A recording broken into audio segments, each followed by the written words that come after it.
Buongiorno orchidee di Morosolo, Orchidea è una medicina per l'anima. Vi raccomando sempre il nuovo libro Orchidee, storie e personaggi. 369 pagine di orchidee, l'ho scritto io, costa 26,45 €, potete trovarlo qui all'orchideria oppure su amazon.it. Allora, la pianta di questo video è la Pleurotalis viduata. È carina come fiore, poi è più il tempo che è in fiore che senza fiore. Queste le ho prese me le ha date un collega l'anno scorso, ma la vediamo spesso fiorita. Allora, volevo farvi vedere la vaniglia imperiale che comincia a fiorire, vedete? Comincia a fare i boccioli. Quando sarà fiorita faremo un video sulla vaniglia. Allora, parlavamo sempre per il Decamerone delle orchidee, una storia al giorno, come sono nate le orchidee. Oggi troviamo le orchidee dappertutto, al supermercato, da tutte le parti, le Phalaenopsis, ma anche tanti altri tipi di orchidee.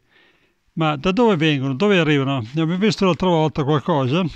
Allora, nell'antichità moltissime orchidee venivano coltivate soprattutto per scopi utili.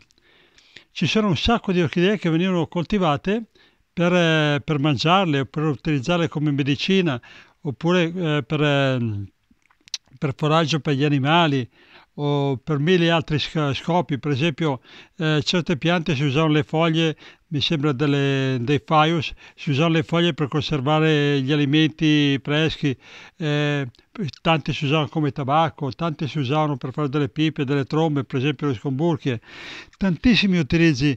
Il conte Oswald de Kerckhoff, un conte belga, nel 1800 ha scritto che un libro di 1000 pagine non sarebbe sufficiente a elencare tutti i vari usi che si sono fatti delle orchidee da sempre. Tante orchidee sono utilizzate ancora oggi come scopo pratico, per esempio la vanilla, che i cui frutti sono i baccelli di vaniglia che si usano in pasticceria, è un'orchidea, ed è l'orchidea più coltivata perché è coltivatissima in tutti i paesi tropicali e se ne produce una quantità enorme. Ma tante altre, per esempio in Turchia è molto usato, ma dal 1500 è usato, questo il salep. Il salep è una crema che si ottiene dagli pseudobulbi di tante orchidee terrestri del Mediterraneo, tra cui le Orchis e le Ophrys, soprattutto Orchis e Ophrys, che ne abbiamo tantissime anche in Italia. Questi bulbi vengono triturati, poi viene miscelati del latte, fanno questa crema, fanno dei gelati, e è così diffuso in Turchia l'uso di questa crema, di questo salep, che sembra che le Orchis e le Ophrys sono praticamente sparite in Turchia. Si trovano solo, sembra, nei cimiteri dove non vengono raccolte, un po' per rispetto dei morti e anche un po' per scaramanzia.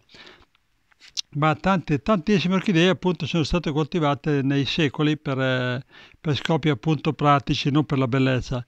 Però sempre qualche pianta, qualche fiore è sempre stato coltivato per bellezza. Mi ricordo, mio nonno e mia nonna avevano una cascina qui che facevano i contadini, e mia nonna aveva fuori dalla casa, che ci teneva da matti, aveva due grandi agavi, no, che stavano fuori anche d'inverno, in bidoni di latta, e poi coltivava delle piccole piantine che si chiamavano Santa Teresa, la chiamava Santa Teresa, e dovevano essere delle specie di felci. Io mi ho un ricordo di questa Santa Teresa e mia nonna le adorava, perché c'è un bisogno di bellezza così. Vabbè, comunque, andando avanti, poi nel 1500 c'è stato un grande innovatore, che è stato uno dei più grandi innovatori, soprattutto della chimica e della medicina, che è stato Paracelso. Paracelso, lui era nato in Svizzera, però ha girato tutta l'Europa.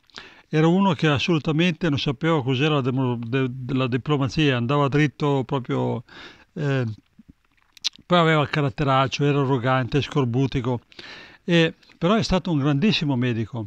E lui diceva che ogni pianta, ogni erba ha un segno che gli è stato dato divinamente che cura una parte del corpo. E fa degli esempi. Per esempio, le noci hanno il guscio che sembra il cranio e il guerriglio che sembra il cervello, ma sembra anche lo stomaco, l'intestino. Per cui è indicato per curare le malattie della testa e dell'intestino. Le barbabietole, con delle grandi foglie verdi venate di rosso e il bulbo a forma di cuore è indicato per il cuore e la circolazione, e così via. Tanti altri, i fagioli erano indicati per i reni, il melograno per i denti perché sono ficcati dentro nella polpa come i denti nelle gengive, allineati come i denti nelle gengive, e così via, tanti altri. Le orchidee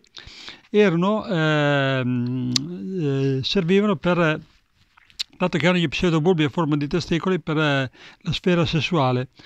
E Galileo, Paracelso è stato veramente un grandissimo, ma lui curava gli incurabili.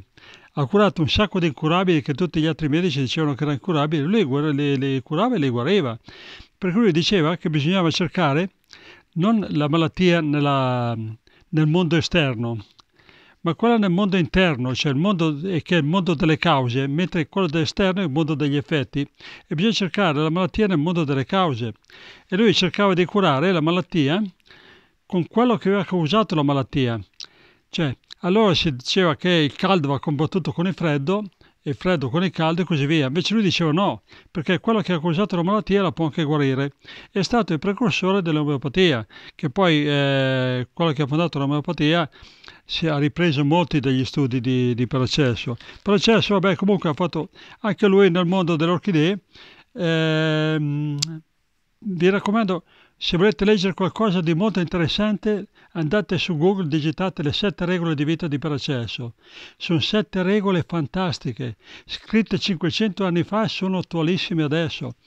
E mi raccomando, andate a leggere le 7 regole di vita di Paracelso e vedrete che sono regole, i medici vi diranno sono perfette, fantastiche, soprattutto in questo periodo qua che abbiamo sto cavolo di virus. Speriamo di venirne fuori presto. Vabbè, dai, per stavolta va bene così. Mi raccomando il libro, adesso appunto che c'è tanto tempo libero potete leggere il libro. Grazie, arrivederci, alla prossima.